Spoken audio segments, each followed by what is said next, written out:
Hello, and welcome to this special episode of Sustainability Matters. I am Shelly Eversley.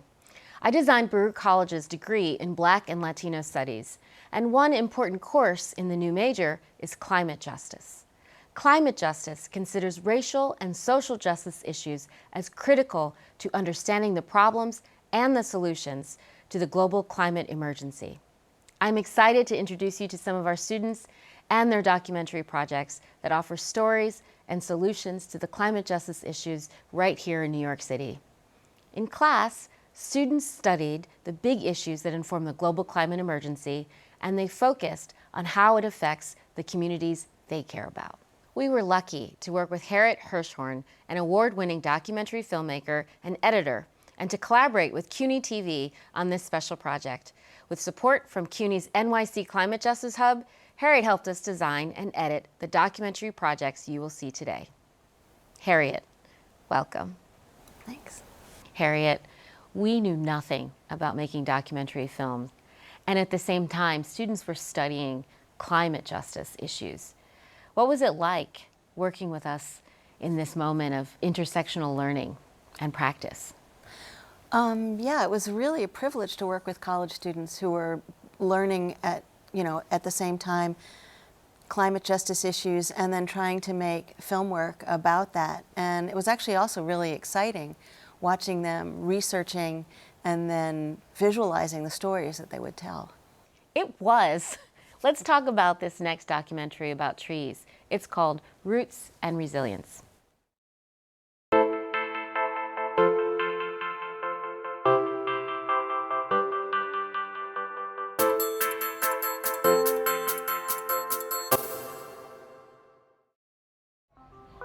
This park is beautiful. Yeah, look at all the trees, man. Do you know trees can lessen the impact of climate change? Oh, you're kidding? How so? As of 2020, New York City holds approximately 5.2 million trees with 168 different tree species. So trees are a really important nature-based solution, and they help combat climate change in a number of ways. So first of all, they provide carbon sequestration. They help to decrease the urban heat island effect, which is a really big deal in New York City. It's one of the worst cities in the country when it comes to the urban heat island effect, with some areas in the Bronx and Brooklyn experiencing 8 degrees Fahrenheit or more hotter weather during heat waves than nearby rural areas. So when there are more trees, that impact is decreased, and we're able to also benefit from trees because they can help with soaking up floodwaters, improving air quality by cleaning the air. There's also something called evapotranspiration, which is part of the reason why they help to decrease heat. They just improve people's moods. They're good for mental health. They're just a wonderful part of the ecosystem, and everyone benefits from them when they are nearby. Unfortunately, not everyone in New York City has equal immediate access to trees and green space. Lower income communities can have up to 41% fewer trees when compared to higher income neighborhoods. On average, lower income blocks have 15.2% less tree cover and are 1.5 degrees Celsius hotter. Some of the sacrifice zones in U.S. cities were systematically created by a federal policy in the 1930s called redlining. The government graded neighborhoods for loan eligibility from A best to D hazardous. Today, these hazardous neighborhoods are lower income communities like mine in Long Island City. Long Island City is an example of a sacrifice zone because of its disproportionate placement in trees. In one area, just next to the Borden Avenue Veterans Residence and the shelter across the street, there are no trees. This underinvestment in trees makes it a sacrifice zone. In comparison, the wealthier section has a lot of trees and green spaces. Let me give you some facts. A 99-year-old oak tree stores approximately 28,123 grams of carbon each year, while a 10-year-old oak tree can only store 45.3 grams of carbon each year. It takes approximately 620 singular 10-year-old trees to sequester as much carbon as one individual 99-year-old tree. Planting a new tree does not replace cutting down a mature tree. So it is essential for not only the planting of new trees, but also the preservation of our world-established forests. Despite removing over 42,000 tons of carbon annually, NYC trees just can't keep up, with the city's massive carbon footprint of 101 million tons in 2019 alone. By preserving forests and enhancing biodiversity, we can ensure that trees continue to thrive and fulfill their vital functions of converting CO2 emissions into oxygen. Organizations like the Natural Areas Conservancy engage everyday people in tree maintenance activities, such as debris removal to sustain healthy ecosystems. Planting trees is crucial.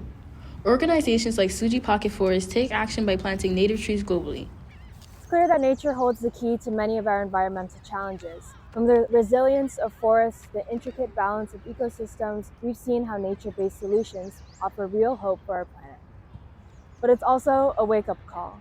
We're facing critical decisions, and it's up to us to take action. By working together, let's commit to protecting and preserving our planet for future generations. It's only by working with nature, not against it, that we can build a brighter and greener future. We are here with Luke Rodriguez, a rising junior at Baruch College and one of the students who collaborated on this project. Luke, what was the most compelling climate justice issue your group wanted to communicate to viewers? Yeah, so our documentary focuses on the disproportionate placement of trees in New York City, and as well as access to green space. There's a New York Times article by John Leland that says if you want to map inequality, just count the trees. And we really saw how true that was throughout the research process and making the documentary. You can see not just the disproportionate access to trees, but the benefits that come from trees. So the ecosystem services, the carbon sequestration, the promoting better air quality, helping with extreme heat. Trees provide shade and they cool the air through evaporation, transpiration, as well as like helping with flood mitigation. So you can see not just the disproportionate access to trees, but the benefits that come from the trees by neighborhood. And yeah, it's a pretty stark contrast. Can you tell us what it was like to incorporate your own music in your film project? Yeah, so my band Thermidora, we've been making music together for, I don't know how many years, 6 years, since my freshman year of high school. And Harriet, we were looking for music to put into the video. I just thought, after she suggested, my band, I thought, yeah, I have a few older songs that we can include in. And it was really fun getting to see those older songs again and then also seeing them in something else that I made in the documentary. It's very fun. So it was pretty clear to us how hard you and your classmates worked on these films. What things do you think you're going to bring with you going forward? Yeah, so the entire semester working with my peers, getting to know everyone a lot better, working with you two, I was extremely fortunate. Got to work with community leaders like Victoria Sanders, Dr. Colby Coleman. Really such a privilege, but I think what I'll take with me is my lessons with climate justice, and I will continue my climate justice journey this next academic year. I was just accepted to the Climate Justice Hub Fellowship, so I'll be working with the NYC Environmental Justice Association, assisting in research. I'm excited for that. Thank you, Luke. Thank you both for all your help. We can see the impacts of climate change in every aspect of our lives, and we know it disproportionately affects low-income folks who are more often Black and brown. In this next project, called When It Rains, It Pours, it shows how extreme weather is especially hard on people facing housing insecurity. Let's look at our next short film.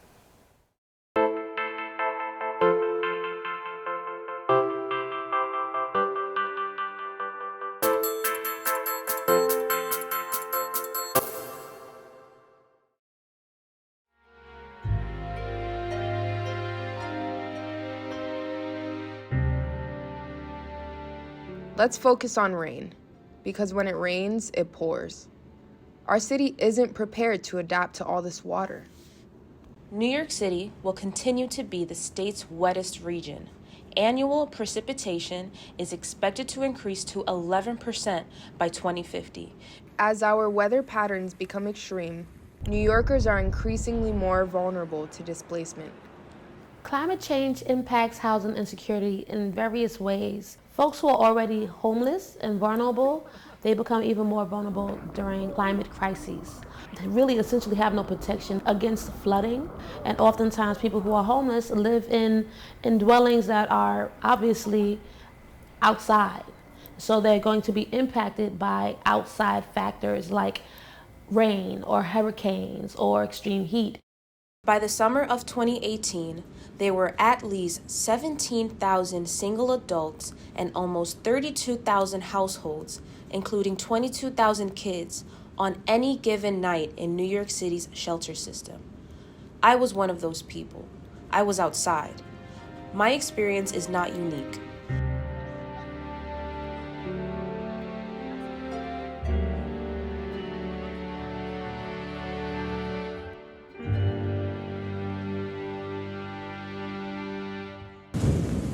In October 2012, Superstorm Sandy perfectly exemplifies our lack of preparation. As Sandy's energy source transitioned from the warm ocean water to the East Coast atmosphere, it morphed into a winter cyclone, leading to a disastrous impact. This is climate change. In one storm, New York City suffered $19 billion in loss and damages. Sandy was the third most costly superstorm after Hurricane Andrew in 1992 and Hurricane Katrina in 2005. Over 69,000 residential homes were damaged, and 60,000 New Yorkers sought emergency shelter every night. And other regions of New York City that have very low-lying coastal areas like Far Rockaway or Red Hook or Staten Island, there was a severe impact on housing. People lost their homes. Out of Sandy came LES Ready. LES Ready is an emergency preparedness organization that's made up of about 30 different organizations out in the Lower East Side that have been impacted by Sandy, and just to be able to create a plan around what it's going to look like if we do have another superstorm. What does it look like when we have flooding, and how could we be proactive in planning around these things opposed to letting it happen to us. It's about being prepared. So that's how we could mitigate how climate change affects our housing in New York City and Lower East Side. You have to come up with a plan, you gotta be ready, and you have to make sure that individuals are available or organizations are available to really jump in and do the work. This next piece was made by two brand new Baruch College graduates. They understand the climate emergency as intersectional, where class collides with environmental and climate justice issues. They wanted to communicate the environmental and climate justice concerns that make so many people, including CUNY students, more vulnerable. Yeah, one of the things that they had to do was they had to collaborate, which is not always easy. They have to decide things like roles and responsibilities, who's going to do what, and then of course there's time management. I'm so proud of them. I'm so proud of the work that they did, especially as they were bringing together their personal stories with the climate emergency and ending with a call to action.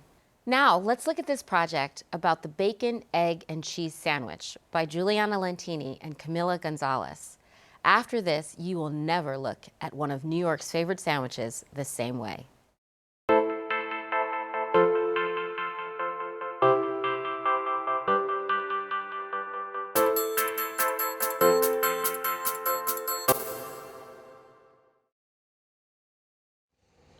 On a brisk New York morning, Alex catches the train in Harlem in a rush to class. He also needs to eat. He grabs a New York City staple, a bacon, egg, and cheese.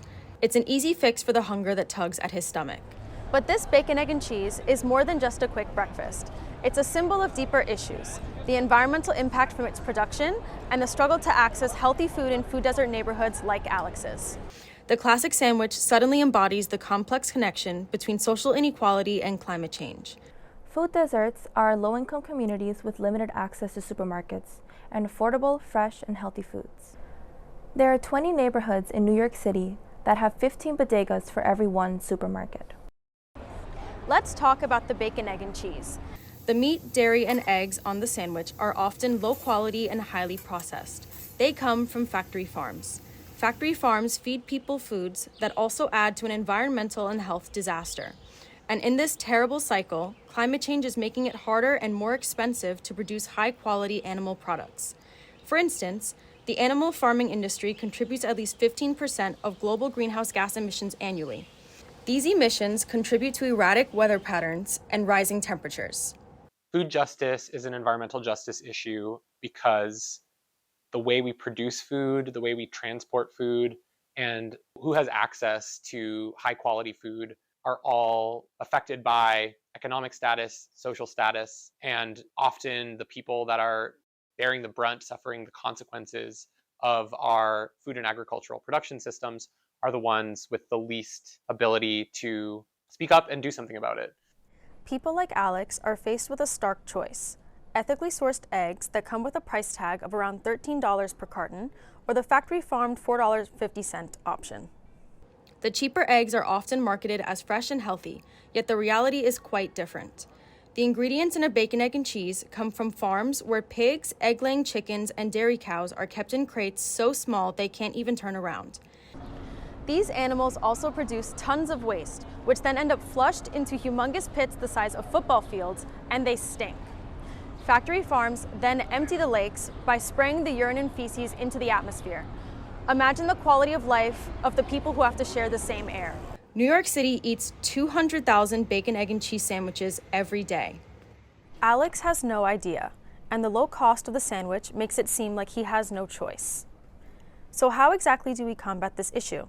The first step is awareness and proper education. My call to action is twofold. Consumers should find ways to educate themselves about where their food is coming from and make conscious decisions about what you're purchasing and what you're eating.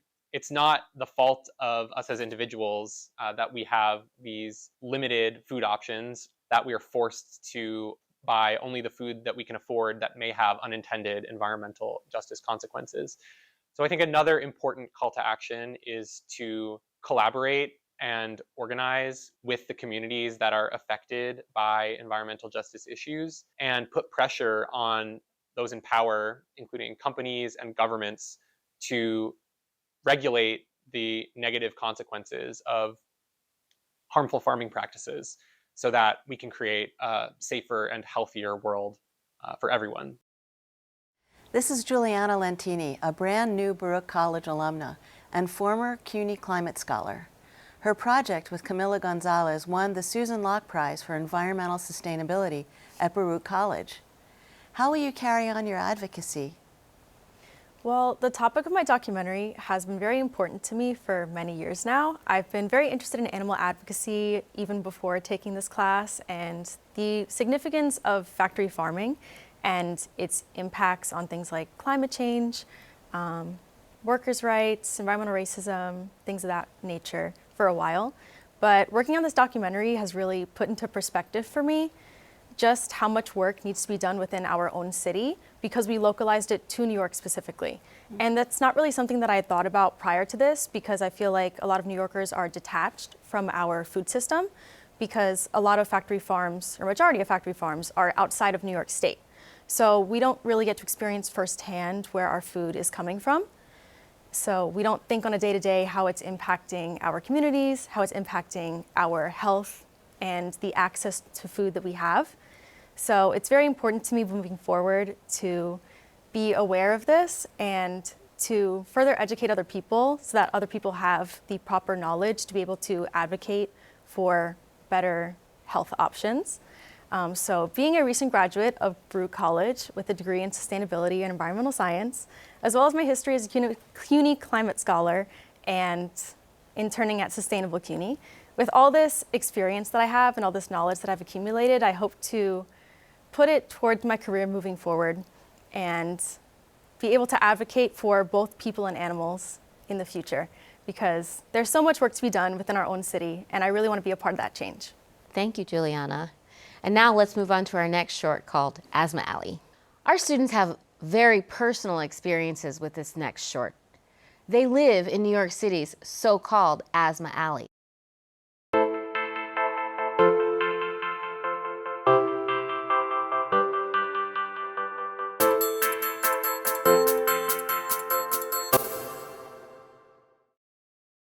Of course I have asthma when I am literally living across the street from a plant that releases toxic chemicals and that is releasing air that doesn't even smell great and I have no other choice but to breathe it in.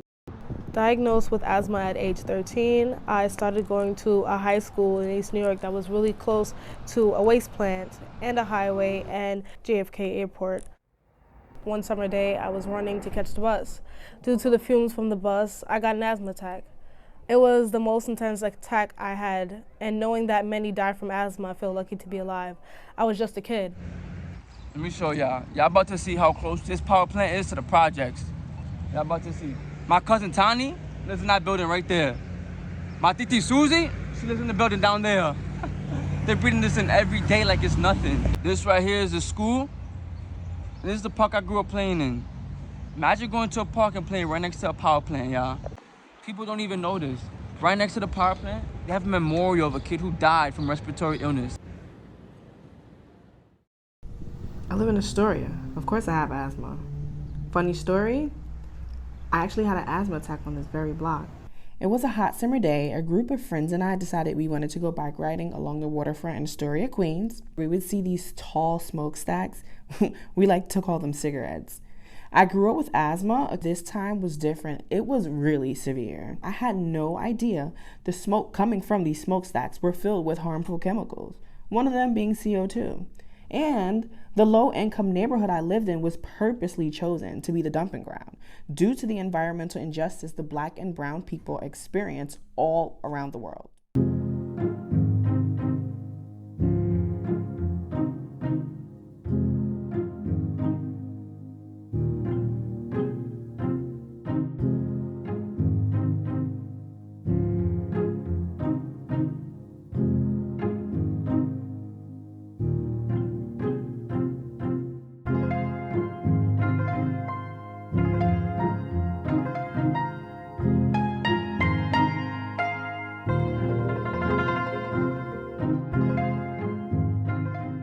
Money has been pulled in for cities, schools. There's even a couple of incentives that have been poured into schools in the Bronx, which have the high statistics of asthma with the marginalized children especially.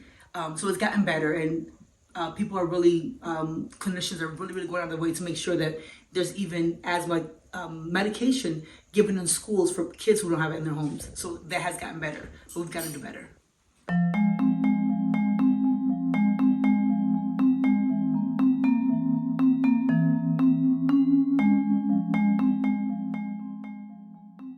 As New York City is forever changing, we face climate emergency that requires us New Yorkers to transform how we live. So that you know, clean air isn't a privilege, it is a human right. This is one project in which students began with their own experiences growing up in New York City. Harriet, how did you coach the students to integrate their personal experiences with their visual storytelling? I really just encouraged them to use the skills and talent that they already had. Most of them had a certain amount of filmic literacy because they're involved in social media and things like TikTok. And in this case, that came in, particularly handy. This kind of engaged learning is harder than it looks. Thank you to all the students for their curiosity and for their willingness to take risks. And thank you, Harriet, for your invaluable guidance. We hope you enjoyed watching these as much as we enjoyed making them for you.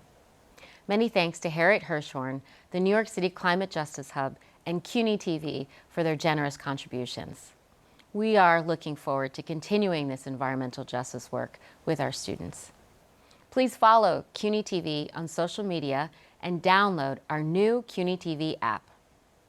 Sustainability Matters will be back in September with exciting new episodes currently in the making.